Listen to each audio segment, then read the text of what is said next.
de la rancœur et de l'animosité. Il est bien connu que les gens les plus heureux sont ceux aux cœurs les plus légers, les plus pardonneurs et les moins rancuniers. Le Ramadan est ainsi l'occasion parfaite pour purifier son cœur de ce carcan, de cette prison qui est la haine et la répulsion. L'imam Ibn Taymiyyah, qu'Allah lui fasse miséricorde, disait qu'il n'était possible de goûter au paradis céleste tant que le paradis terrestre n'était pas atteint. Ibn al-Qayyim, quant à lui, affirmait que l'état des gens dans l'au-delà est identique à l'état de leur cœur ici-bas. S'ils sont étroits, renfrognés et fermés, alors il en sera de même dans l'au-delà. Dans de nombreux hadiths, le prophète sallallahu alayhi wa sallam exhorte et incite les croyants à pardonner. Il y a derrière ces hadiths une volonté pédagogique d'apprendre aux musulmans de se libérer des carcans du mal. Dans un hadith, il dit « Le miséricordieux fait miséricorde à celui qui fait preuve de miséricorde. Donc faites miséricorde à toute créature sur terre pour que celui qui est au ciel vous fasse miséricorde. » Rapporté par Al-Bukhari. Le diable nous montre souvent les défauts de nos frères et sœurs et nous cache les nôtres. On devient ainsi, sans le vouloir, les pires juges pour les erreurs des autres en étant les meilleurs avocats des nôtres. L'islam nous enseigne l'inverse. Dans un autre hadith, le prophète sallallahu alayhi wa sallam dit « Celui qui ne tient pas compte des erreurs d'un musulman, Allah ne tiendra pas compte de ses erreurs. » Rapporté par Abu Daoud. Qui parmi nous n'aimerait pas avoir ses péchés pardonnés le jour dernier? Qui n'aimerait pas qu'Allah ne tienne pas compte de ses péchés et erreurs? Un pieux prédécesseur disait, dans une grande sagesse, que le mal que lui infligeaient les autres était pour lui un signe d'Allah que son comportement s'est égaré et qu'il a certainement commis un péché pour ceci. Subhanallah. Quand on lui faisait du mal, il ne se plaignait pas en remettant la faute sur l'autre, mais il estimait que ceci provenait sûrement d'un de ses péchés passés.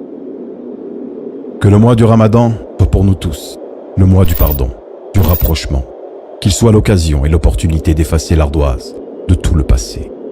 On a souvent le courage de prendre la décision de couper les ponts avec les autres, mais rarement celui de renouer les liens, car chacun dans son côté en croit être lésé par l'autre.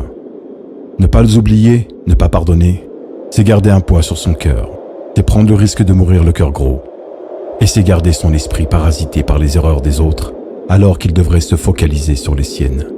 Prends donc l'initiative, mon frère, ma sœur, de faire le premier pas vers l'autre que ton cœur a décidé de plus apprécier. Éduque ton âme à lui pardonner et tu verras.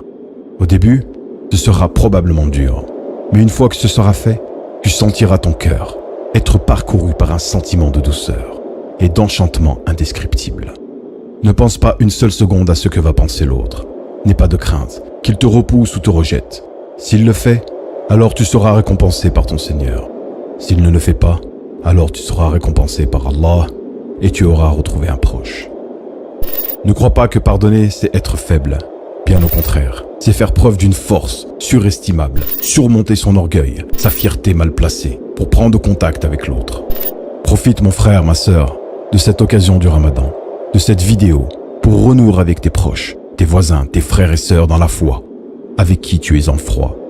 Si tu n'as pas le courage de les appeler, ou ne serait-ce que d'envoyer un message pour les inviter à rompre le jeûne, eh bien dans ce cas, envoie simplement cette vidéo à la personne concernée.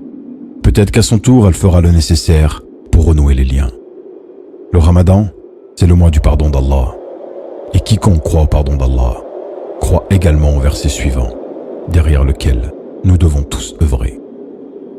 ولا يأتل أولو الفضل منكم والسعة أن يؤتوا أولي القربى والمساكين والمهاجرين في سبيل الله وليعفوا وليصفحوا ألا تحبون أن يغفر الله لكم والله غفور رحيم. والسلام عليكم ورحمة الله وبركاته.